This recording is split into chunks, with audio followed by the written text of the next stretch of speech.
പലപ്പോഴും രോഗി OPD വരുമ്പോൾ സന്ധിവേദനയായിട്ടായിരിക്കും വരുന്നത്, അല്ലെങ്കിൽ വരുന്നത് തോള് പൊക്കാൻ സാധിക്കുന്നില്ല എന്നുള്ളതായിരിക്കും ഒരു കംപ്ലയിൻറ്റ്. വേറെ കംപ്ലയിൻ്റ് ഒന്നും കാണുന്നില്ല, എനിക്ക് തോള് പൊക്കാൻ പറ്റുന്നില്ല, ഒരു 2 ആഴ്ചയായിട്ട് തോള് പൊക്കാൻ സാധിക്കുന്നില്ല, വേറെ അസുഖങ്ങളൊന്നുമില്ല. അപ്പോൾ നമ്മൾ നോക്കുമ്പോഴാണ് ഷുഗർ ചെക്ക് ചെയ്തു, ഷുഗർ 350 400. ചിലർക്ക് അത്രയും പോലും കാണില്ല. ചിലർക്ക് ചെറിയ ഇംപെയർഡ് ഗ്ലൂക്കോസ് ടോളറൻസ് എന്ന് പറയും. അതായത് ആഹാരം കഴിച്ച് കഴിഞ്ഞപ്പോൾ കുറച്ച് കൂടുതൽ 180 190 ഒക്കെ ആയിരിക്കും. ഫാസ്റ്റിംഗ് നോക്കുമ്പോൾ ഒരു 130, ആഹാരം കഴിക്കുന്നതിന് മുമ്പുള്ള ഷുഗർ നോക്കുമ്പോൾ 135 140 ഒക്കെ ആയിരിക്കും. അതായത് ഷുഗറിൻ്റെ ആരംഭ ദിശയായിരിക്കും. അപ്പോൾ ഷുഗർ അല്ലെങ്കിൽ ഡയബറ്റീസ് അഥവാ പ്രമേഹം ഉള്ള ആളുകൾക്ക് സന്ധികളിൽ വേദന ഉണ്ടാകാനുള്ള സാധ്യത കൂടുതലാണ്. ആ സന്ധികളിൽ പലതരത്തിൽ വേദന ഉണ്ടാകും കേട്ടോ. ഒന്നാമത്തെ വേദന എന്ന് പറയുന്നത് നമുക്കറിയാം, ഫ്രോസൺ ഷോൾഡർ നേരത്തെ ഞാൻ പറഞ്ഞു, കൈകൾ പൊക്കാൻ സാധിക്കുന്നില്ല. പെട്ടെന്നൊരു ദിവസം അവർക്കൊരു 2-3 ദിവസം കൊണ്ട് രാവിലെ എഴുന്നേൽക്കുമ്പോൾ കൈ പൊക്കാൻ സാധിക്കുന്നില്ല, നല്ല വേദനയാണ്, കൈ അനക്കാൻ സാധിക്കുന്നത്. രാത്രി കിടന്ന് ഉറങ്ങുമ്പോൾ കൈ കഴച്ചിറങ്ങുന്നു. അതിനെയാണ് ഫ്രോസൺ ഷോൾഡർ അഥവാ അഡ്ഹസീവ് ക്യാപ്സുലൈറ്റിസ് എന്ന് പറയുന്നത്.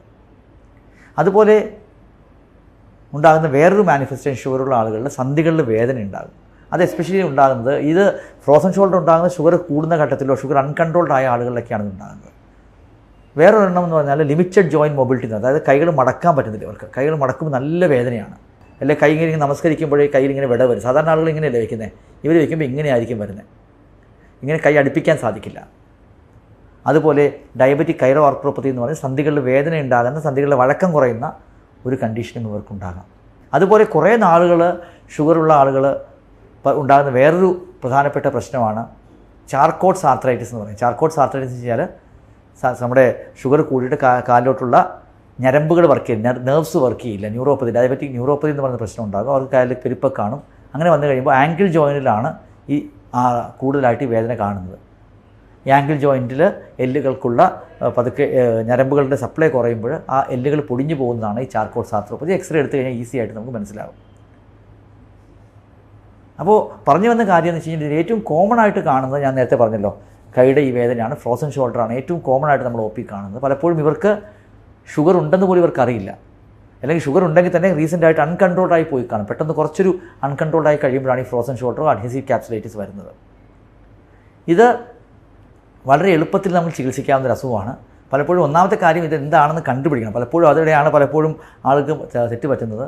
ഇത് പെയിൻ കില്ലർ മേടിച്ച് കഴിച്ചുകൊണ്ടിരിക്കുമ്പോൾ ഇവർക്ക് ഭയങ്കരമായി സിവിയറായ പെയിനാണ്. അത് രാത്രി കിടന്നുറങ്ങുമ്പോൾ ആ സൈഡിലോട്ട് തിരിയാൻ പോലും പറ്റത്തില്ല, കൈ പുറകോട്ട് എടുക്കാൻ പോലും പറ്റില്ല. ഒരു എക്സ്ട്രീം പെയിനായിരിക്കും. ഇവർക്ക് കഴയ്ക്കുന്ന പോലെ തോന്നും.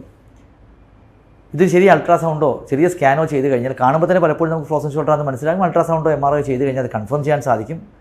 ഇവർക്ക് ഫിസിയോതെറാപ്പിയോ എവിടെയാണ് ചെറിയൊരു ഇഞ്ചക്ഷനും ഫിസിയോതെറാപ്പിയും ചെയ്ത് കഴിഞ്ഞാൽ യൂഷ്വലി അത് OP ബേസ്ഡ് പ്രൊസീജിയറായിട്ട് തന്നെ ഇവർക്ക് ഒരു 80-90% ആളുകൾക്കും സാധാരണ ജീവിതത്തിലേക്ക് നമുക്ക് മടക്കി കൊണ്ടുവരാൻ സാധിക്കും. Frozen shoulder is easily treatable. അതുപോലെയുള്ളൊരു സാധനമാണ് ട്രിഗർ ഫിംഗർ എന്ന്. ട്രിഗർ ഫിംഗർ എന്താ സംഭവിക്കുന്നത് വെച്ചാൽ കൈ ഇങ്ങനെ മടക്കി കഴിയുമ്പോൾ ഇങ്ങനെ ടൈറ്റായിട്ട് നിൽക്കും. പിന്നെ ടക്ക് നമ്മളിങ്ങനെ ഒരു കുറ്റി തുറക്കുന്ന പോലെ ആയിരിക്കും തുറക്കുന്നത്. ഇങ്ങനെ വന്നിരിക്കും.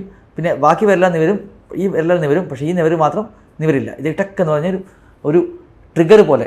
ഈ ട്രിഗർ ഫിംഗർ സമയത്ത് ട്രീറ്റ് ചെയ്തില്ലെങ്കിൽ ട്രിഗർ ഫിംഗറിൻ്റെ ഒരു അഡ്വാൻസ് സ്റ്റേജ് എന്ന് പറയാവുന്നതാണ് ഡിപ്യൂട്ടറൻസ് കൺട്രാക്ചർ. അതായത് ഇവിടെ ഈ കയ്യിലുള്ള ഈ പേശികൾ കട്ടിപ്പിടിച്ച് കൈകൾ ഇങ്ങനെ ഇരിക്കും. ഈ വിരലുകൾ നിവർത്താൻ സാധിക്കാതെ വരുന്ന അസുഖമാണ് ഈ ഡിപ്യൂട്ടറൻസ് കൺട്രാക്ചർ എന്ന്. കുറച്ചൊരു അഡ്വാൻസ് സ്റ്റേജ് ആയിട്ട് വരുന്നതാണ്. ഈ സാധനങ്ങൾക്കെല്ലാം കൈയുടെ മാനിഫെസ്റ്റേഷൻ, ഡയബറ്റിക് ഹാൻഡ് ആയാലും കൈയുടെ വഴക്കക്കുറവായാലും ഈ ട്രിഗർ ഫിംഗർ ആയാലും ഇതിലെല്ലാം, അതുപോലെ ഡിപ്യൂട്ടറൻസ് കൺട്രാക്ചർ ആയാലും ഇതെല്ലാം തന്നെ നമ്മൾ ഷുഗർ നന്നായിട്ട് കൺട്രോൾ ചെയ്ത് കഴിഞ്ഞാൽ ഒരു പരിധിവരെ നമുക്ക് കൺട്രോൾ ചെയ്തെടുക്കാൻ സാധിക്കും. ഈ ഷുഗർ ഉള്ളവർക്ക് ആങ്കിൾ ജോയിൻറ്റ് പെയിൻ വന്നു കഴിഞ്ഞാൽ ഡെഫിനറ്റ്ലി ഒരു എക്സ്റേ എടുത്ത് നോക്കണം. എസ്പെഷ്യലി അവർക്ക് ഡയബറ്റിക് ന്യൂറോപ്പതി ഉണ്ടെങ്കിൽ, അതായത് കാലിൽ പെരുപ്പും തരിപ്പും ഉണ്ടെങ്കിൽ, അല്ലെങ്കിൽ കാലിൽ സ്പർശനക്കുറവുണ്ട്, ചെരുപ്പ് വിട്ടു പോകുന്നു, അങ്ങനെയുള്ള പ്രശ്നങ്ങളുണ്ടെങ്കിൽ, കുറേ നാൾ ഡയബറ്റീസ് ആയിട്ടുള്ള ആളുകളാണെങ്കിൽ കാലിൻ്റെ എക്സ്റേ മസ്റ്റായിട്ട് നമ്മൾ എടുത്ത് നോക്കണം. എടുത്തിട്ട് ചാർക്കോട്ട്സ് ആർത്രൈറ്റിസ് ആണെങ്കിൽ അത് ഇപ്പം ഒരു ഡേഞ്ചറസ് ആയിട്ടുള്ളൊരു അസുഖമാണ്.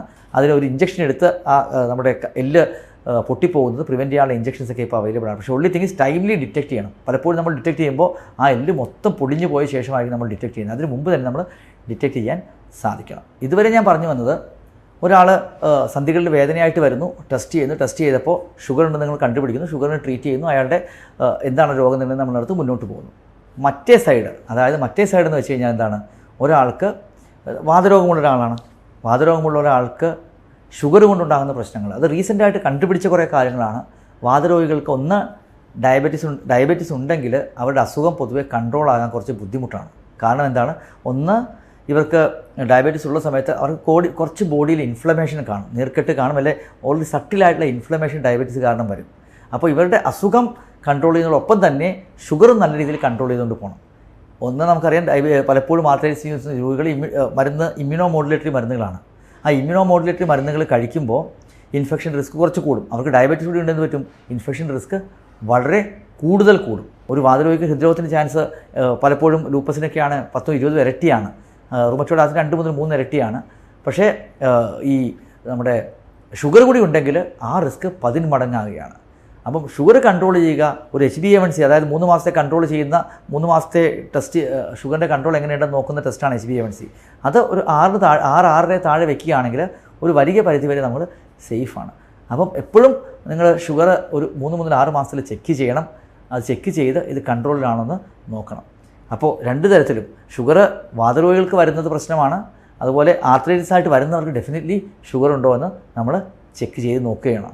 ഉണ്ടെങ്കിൽ പ്രമേഹം നല്ല രീതിയിൽ നമുക്ക് ഡയറ്റ് കൊണ്ടാണെങ്കിൽ ഡയറ്റ് കൊണ്ട്, അല്ലെങ്കിൽ മരുന്ന് കഴിക്കണമെങ്കിൽ മരുന്ന് കഴിക്കുക, അങ്ങനെ അത് കൺട്രോൾ ചെയ്തുകൊണ്ട് മുന്നോട്ട് പോകണം.